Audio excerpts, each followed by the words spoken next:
examples. And when we look at these examples, we're going to map out what all this means. Exactly. It does not have an equal sign. So we're going to simplify this whole thing. Is there anybody in my third hour who can tell me what this means? 5 times 5. Perfect. 5 times 5 times 5. And if we solve this out, what would that result be? 125. 125.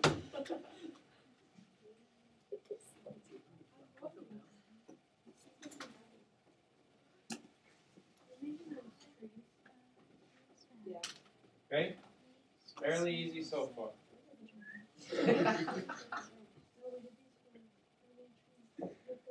Now, if we jump into a more complex example, we might have something like 5 to the 6th power times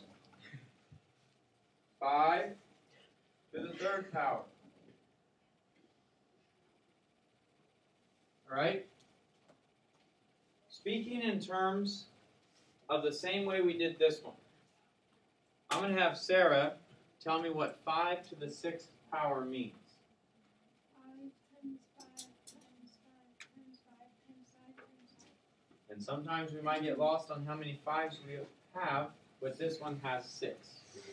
Now we are multiplying something with this. And that something is the 3 extra 5, says Dylan. So that'd be 5 times 5 times 5. So clearly an easier or simpler way to write this would be 5 to the 9th power.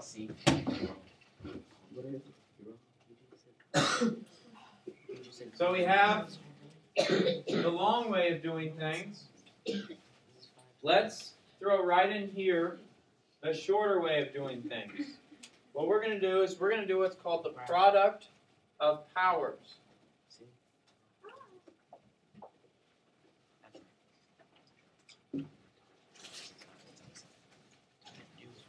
Product of powers. Where's the word product come from again? Multiplication. This is a multiplication problem. So in the product of powers, we have to have the same base number. So numbers with the same base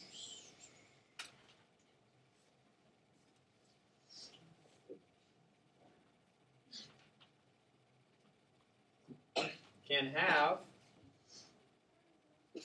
their exponents added together.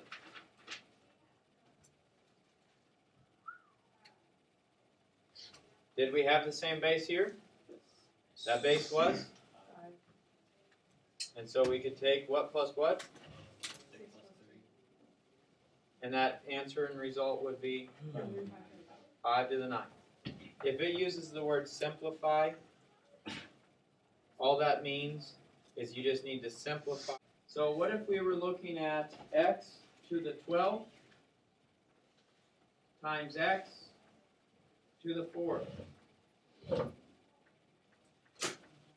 Let's use the shortcut this time. X times 12. X. What am I going to add? 12 plus 4. 12 and 4. And the result will be 16. on your homework. I do want to see this step. So some of you may have jumped right from this to this, but it's not too difficult to add this. As we progress in chapter 8, we could lose this step, but for right now, I do want to see that shown.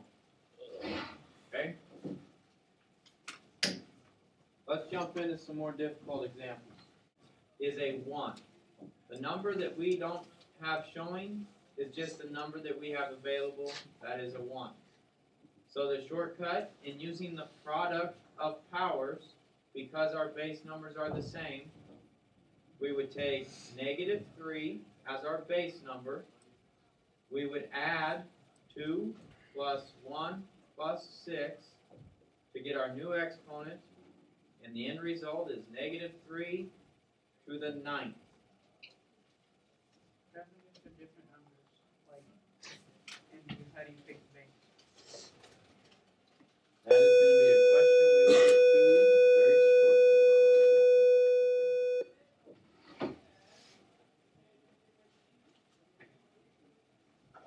Okay?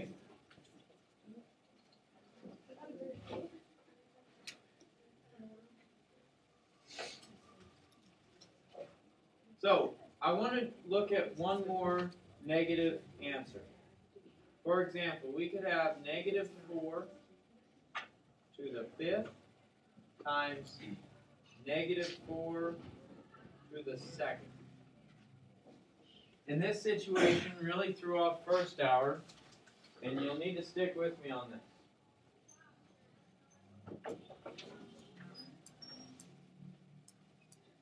All right. If I have this situation going on, what is my base number? Negative 4. I would be adding 5 and 2. And the result would be negative 4 to the 7th power. I had students in first hour, and I'll write this in red because this is wrong. I had students in first hour write this answer like this. Okay? And in this specific situation, this answer would turn out to be the same as this answer. But technically speaking, we're representing these in different situations. Okay?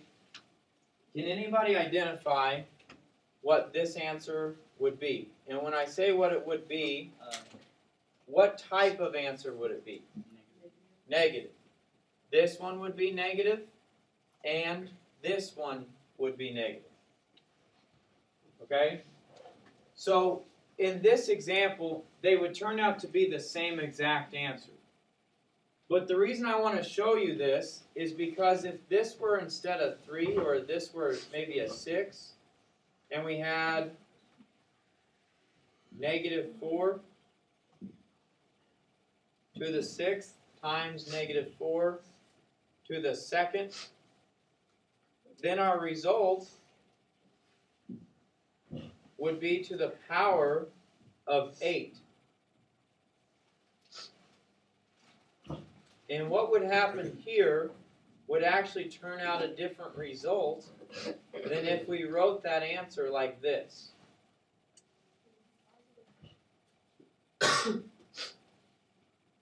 How would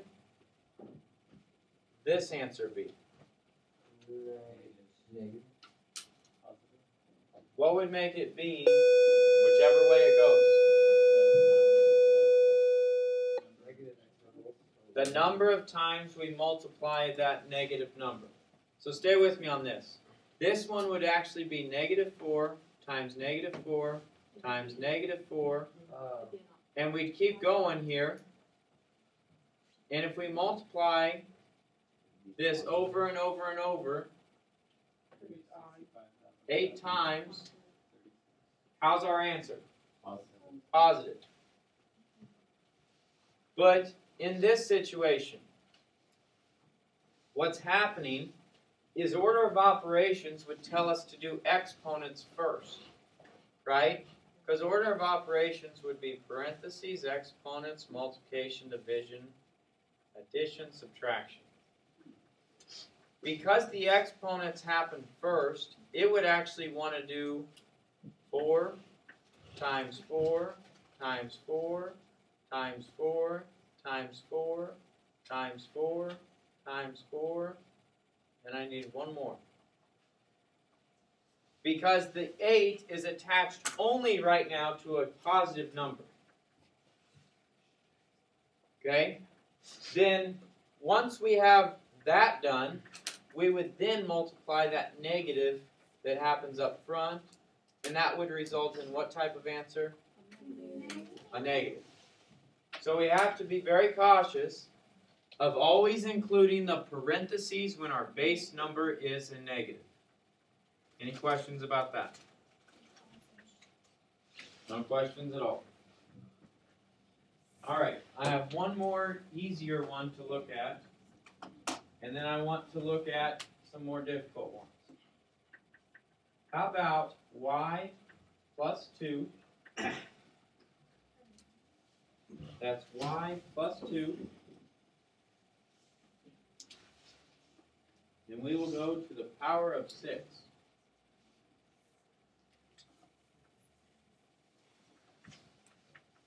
Y plus 2 to the power of 6. Somebody tell me what my base number is.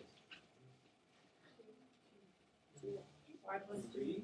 What's that, Caitlin? Y plus 2. It's y plus 2.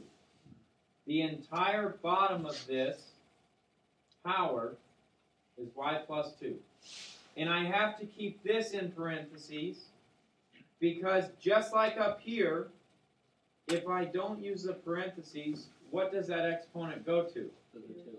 To the 2 only. When in reality, it has to go to both.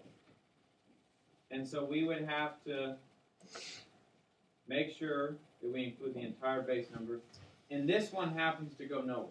We don't simplify, we don't get anything new, nothing really happens. Okay? Any questions yet? Alright, let's jump forward and let's get into some more difficult situations.